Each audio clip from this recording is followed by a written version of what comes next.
나처럼 이렇게 시간이 안 가는지 정말 버스 안에서 고잉 이불 속에서 고잉은 언제나 너에게 고잉. Assalamualaikum warahmatullahi wabarakatuh. Saya Nia Firdayanti dengan NIM 23101161200016. Saya akan memaparkan materi yaitu ada fonologi, morfologi, sintaksis, wacana, simatik, dan gramatik. Nah, yang pertama masuk pada materi fonologi.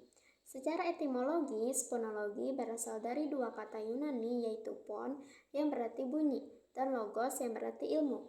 Maka pengertian harfiah fonologi adalah ilmu bunyi. Fonologi merupakan bagian dari ilmu bahasa yang mengkaji bunyi.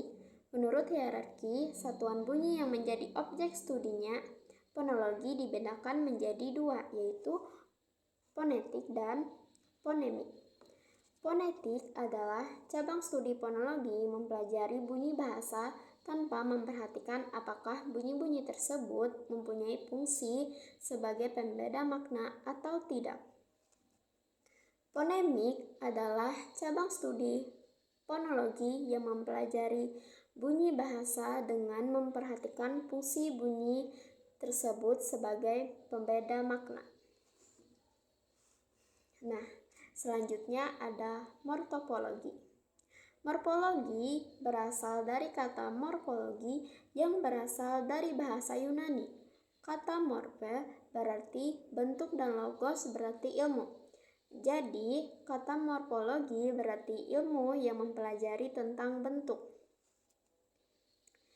Satuan-satuan morfologi adalah sebagai berikut. 1. Morfem atau akar, afiks. 2. Kata. Lalu, proses morfologi meliputi 1. Dasar atau bentuk dasar, 2. Alat pembentuk, afiks, reduplikasi, dan komposisi. 3. Makna gramatikal. Oke, selanjutnya ada sintaksis. Sintaksis merupakan ilmu yang mempelajari tentang tata bahasa. Sintaksis juga dapat dikatakan tata bahasa yang membahas hubungan antar kata dalam tuturan. Kata sebagai satuan sintaksis, sebagai satuan terkecil dalam sintaksis, kata berperan sebagai pengisi fungsi sintaksis, penanda kategori sintaksis, dan perangkai dalam penyatuan satuan-satuan atau bagian-bagian dari satuan sintaksis. Kata sebagai pengisi satuan sintaksis harus dibedakan adanya dua macam kata, yaitu kata penuh dan kata tugas. Fungsi sintaksis adalah hubungan antara unsur-unsur bahasa dilihat dari sudut pandang penyajiannya dalam ujaran atau klausa. Selanjutnya ada wacana. Wacana adalah satuan bahasa yang lengkap yang terbesar di atas kalimat atau klausa dengan koherensi dan kohesi tinggi yang berkesinambungan, yang mampu mempunyai awal dan akhir yang nyata sehingga wacana dapat diarahkan ke satu tujuan bahasa atau mengacu sejenis kenyataan yang dibentuk dari kalimat atau kalimat-kalimat yang memenuhi persyaratan gramatikal. Persyaratan gramatikal dalam wacana dapat dipenuhi kalau dalam wacana itu sudah terbina yang disebut kekohesian, yaitu adanya keserasian hubungan antara unsur-unsur yang ada dalam wacana tersebut. Bila wacana itu kohesif, akan terciptalah kekoherensian, yaitu isi wacana yang apik dan benar. Wacana berarti suatu rangkaian ujaran atau rangkaian tindak tutur yang mengungkapkan suatu hal atau subjek yang disajikan secara teratur, sistematis dalam satu kesatuan yang koheren, dibentuk oleh unsur segmental maupun non-segmental bahasa, yang menjelaskan sebuah peristiwa sehingga terbentuknya sebuah kalimat atau pernyataan. Selanjutnya ada semantik. Semantik merupakan salah satu cabang ilmu linguistik yang mempelajari makna bahasa secara sistematik. 1. Makna leksikal, 2. Makna gramatikal, dan 3. Makna kontekstual.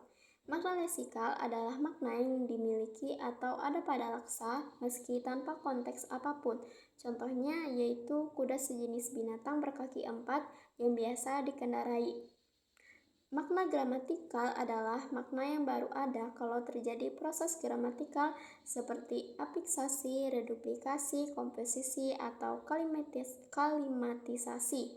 Contohnya yaitu bersepeda, mengendarai sepeda. Makna kontekstual adalah makna sebuah leksem atau kata yang berada di dalam satu konteks. Contohnya yaitu rambut di kepala nenek belum ada yang putih.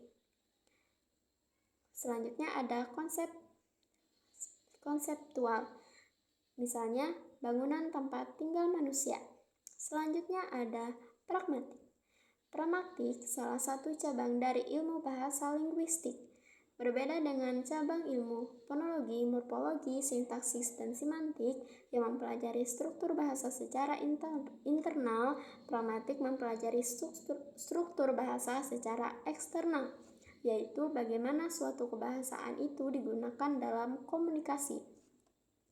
Pada hakikatnya, kajian pragmatik dan semantik sama-sama mengkaji arti, namun dengan sudut pandang yang berbeda. Contohnya, jagalah kebersihan lingkungan. Selanjutnya ada pragmatik dalam kehidupan sehari-hari. Dalam kehidupan sehari-hari, penerapan pragmatik dapat kita temukan kapan saja dan bisa dilakukan oleh siapa saja, baik menjadi seorang penutur maupun lawan tutur yang menyampaikan sebuah tuturan.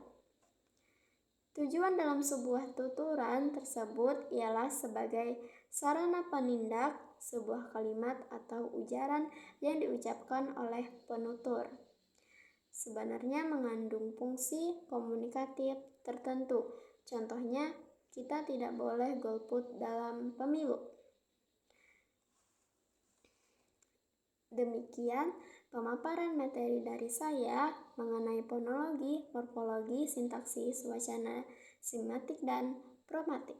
Wassalamualaikum warahmatullahi wabarakatuh.